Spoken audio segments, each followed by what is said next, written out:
박수홍의 출연료 등을 횡령한 혐의로 친형 박진홍 씨가 구속된 가운데 박수홍 형수의 200억대 부동산 소유 문제가 급기야 국세청 국정감사장의 도마 위에 올랐습니다. 김창기 국세청장은 12일 국회 기획재정위원회 국정감사에서 박수홍 친형 부부의 부동산 매입 등 재산 형성 의혹과 관련해 김상훈 국민의힘 의원의 질의를 받고 박수홍의 친형 부부의 부동산 매입 등과 관련해 탈루 혐의가 있는 경우 누구든 예외 없이 엄정 대응하겠다고 밝혔는데요. 김상훈 의원은 현재 검찰 수사 결과를 보면 박수홍의 형수는 특정 직업을 갖지 않는 가정주부인데도 18년 동안 100억 원이 넘는 부동산을 사들였고 남편과 공동으로는 200억 원대 재산을 형성했다며 국세청에 법인세 신고를 할 때 명시적으로 신고해야 하는 내용이 있는데 필터링 됐어야 하는 것 아닌가라고 지적했습니다.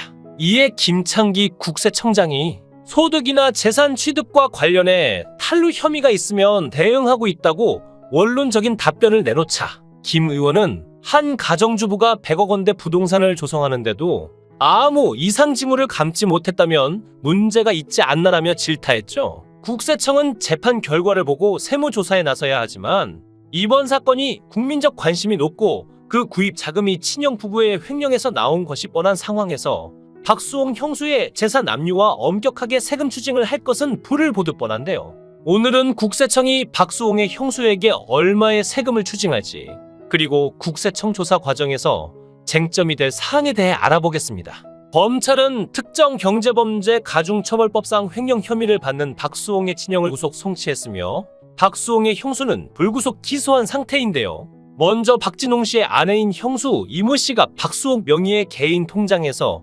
매일 800만 원씩 인출한 사실이 알려져 논란이 되고 있죠. 박수홍의 통장이라 하더라도 법인의 돈이라면 당연하게 세무적으로 아주 큰 문제가 되며 적격 증빙 없이 현금 인출한 금액은 대표자가 전부 가져간 것으로 보아 급여로 처리되고 많은 세금이 추징되는데 과연 이렇게 왜 이런 무식한 방법을 사용했을까라는 의문이 드는데요. 박진홍 씨는 회계와 세무를 틈틈이 공부했지만 형수가 아무것도 모르고 무단 인출한 것이 아닌가 보여지는데요. 이런 식의 무단 자금 인출은 법인 결산 시 가지급금으로 처리되어 차후 세금 문제가 크게 발생하며 지금까지 그냥 넘어갔다고 하더라도 국세청에서 조사가 들어간 이상 자금을 가져간 만큼 세금으로 전부 토해내야 하죠. 흔히 이런 무단 인출은 아주 바보들이나 하거나 자신의 법인이 아닌 바지 사장을 내세워 법인 자금을 다 빼내고 법인을 날려버리는 경우 흔히 사용하는 경우라고 합니다. 박진홍과 형수는 이렇게 빼돌린 자금 약 200억 원을 가지고 아파트 3채와 마곡지구 등의 상가 7, 8채를 보유 중이며 월세 수익만 4천만 원 이상으로 전해졌는데요. 발표된 고소 내용으로 국세청은 박수홍 씨 형이 보유한 부동산에 대해 상당한 의문점을 가지고 있다는 점을 비추어 볼 때 부동산 취득자금 출처 조사가 이루어지면 부부가 보유한 부동산에 대한 취득자금을 어떻게 마련되었는지 명확하게 밝혀야 하며 횡령으로 나온 자금인지 불법으로 법인 자금을 인출한 것인지 아니면 박수홍 씨 개인 통장에서 무단 인출하여 취득한 내용인지가 확실하게 소명될 것입니다. 법인 자금을 무단 인출하고 사업과 관련 없이 법인 카드를 마구 사용한 경우 세금 추징뿐만 아니라 횡령으로 검찰의 가중처벌이 이루어질 텐데요. 박수홍의 친형은 지난 2011년부터 10여 년 동안 연예기획사를 차리고 박수홍 매니지먼트를 전담하면서 회삿돈과 박수홍의 개인 자금 등 61억 7천만 원을 빼돌린 혐의를 받고 있죠.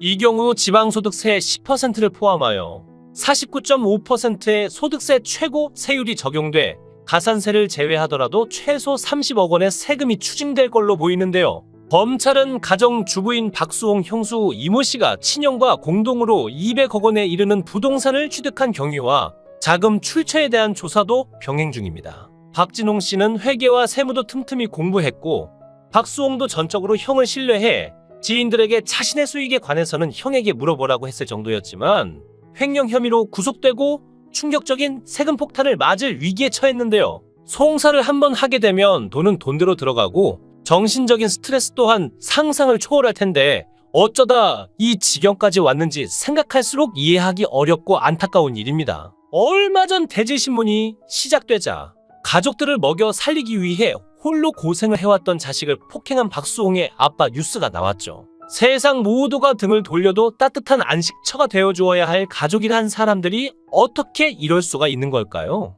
어떻게 형제 부모란 사람들이 자기 동생이자 부모에겐 자식인데 이렇게 이용해 먹을 수가 있는지요? 이젠 박수홍 가족이 아닌 박수홍 친형, 박진홍 가족으로 불려야 할 것 같은데요. 박수홍은 형에게 다 용서할 테니 공증을 통해 재산을 합치고 7대3으로 나누자는 제안을 했다고 합니다. 박수홍이 7형이 3의 비율을 가지면 더 이상 문제 삼지 않겠다고 제안했지만 합의가 결렬됐죠. 7대3으로 나누면 최소 60억 원 이상은 친형 부부가 가져갈 수 있는데요. 하지만 박수홍의 친형은 60억을 거부하고 약 200억을 지키는 것을 선택했습니다.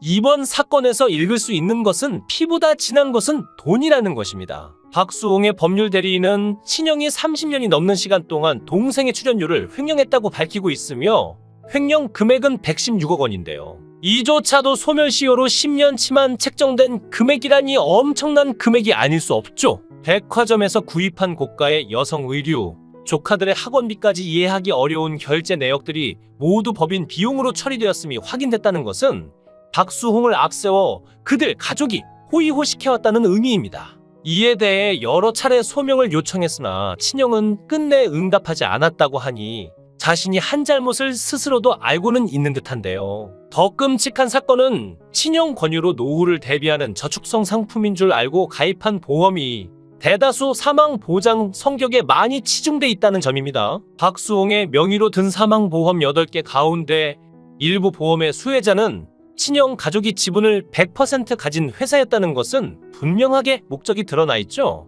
보험 전문 변호사는 연예인임을 감안해도 일회 보험료가 고액인 다수의 보험에 가입한 건 매우 이례적이며 박수홍 본인이 아닌 법인의 이름으로 계약된 마음대로 해지할 수 없는 점도 의문을 더하는 지점이라고 꼬집었는데요. 몸이 부서지게 일하고 죽으면 그 사망보험금까지 자신들이 착취할 생각이었다는 것이라는 점에서 섬뜩하기까지 하네요. 박수홍을 더욱 힘겹게 만드는 것은 가족들이 모두 형의 편에 서 있다는 겁니다. 박수홍이 돈은 다 벌어왔지만 부모는 첫째라는 이유로 형만 챙기고 있는 상황이죠. 박수홍의 돈을 착취해 가족들끼리 잘 먹고 잘 사는 구조에서 그들에게 희망은 박수홍이 아닌 형이라는 의미가 되니 그래서 더 끔찍한 사건입니다. 가족들의 반대에도 결혼을 하자 박수홍은 심각한 수준의 루머에 시달려야 했는데요. 23세 연하 아내에 대한 각종 루머가 퍼졌고 그런 소문을 낸 사람이 형수의 절친이라는 사실도 드러났습니다. 이들이 얼마나 저열하게 박수홍을 괴롭혀왔는지 알 수 있게 해주는 대목인데요. 우리 법에는 가족끼리 재산 범죄는 처벌하지 못하게 되어 있습니다. 그렇다면 박수홍 사건은 어떻게 될까요? 형법 제328조 친족 상도례는 친족 간 재산 다툼은 국가가 개입할 일이 아니라 가족 구성원이 해결할 문제라는 취지로 처벌을 면제하는 형법의 특례 조항이죠. 가족끼리 법정에 서지 말고 말로 해결하라는 취지이지만 이게 곧 살인을 부르기도 한다는 점에서 보완도 필요해 보입니다. 박수홍 사건은 이 예외 조항을 벗어날 것으로 보이는데요. 우선 박수홍의 형과 형수는 동거 중인 친족이 아닙니다. 여기에 이번 사건 피해자가 박수홍인 동시에 박수홍의 전 소속사이기 때문이기도 하죠. 이런 이유로 친족 상도례와 상관없이 횡령죄가 별도로 성립된다는 의미인데요. 박수홍의 방송 출연료와 계약금을 빼돌린 게 사실이라면 그의 형과 형수의 행동은 5년 이하의 징역 또는 1,500만 원 이하의 벌금으로 처벌되는 형법상 횡령에 해당할 가능성이 큽니다. 횡령죄는 타인의 재물을 복원하는 자가 그 재물의 반환을 거부하면 성립하는데요. 여기에 횡령 금액이 워낙 커서 이게 모두 드러난다면 형량은 더욱 커질 수밖에 없겠죠. 마지막 순간까지 어머니가 충격받을 것을 걱정해 법정 다툼을 피하려 노력했던 박수홍이지만 그런 아들을 어머니는 버렸습니다. 형의 만행이 밝혀지면서 암묵적으로 동조한 박수홍의 어머니에게도 비난의 화살이 돌아갔는데 부모님 욕은 하지 말아달라는 그의 바람에도 불구하고 비판 여론들이 나오기 시작했습니다. 게다가 사건이 터진 후 그동안 그의 부모가 박수홍에게 했던 행동들이 재조명되면서 지인숙 여사의 과거 인터뷰가 재조명되었죠. 그녀는 자식의 결혼을 반대했지만 이를 후회하지 않는다고 전했는데요. 박수홍 어머니는 인터뷰에서는 며느리감에 대해 가족도 그렇고 내가 보기에도 아닌 것 같았다라는 말뿐 어떤 흠이 있었는지에 대해 정확하게 이야기를 하질 않았습니다.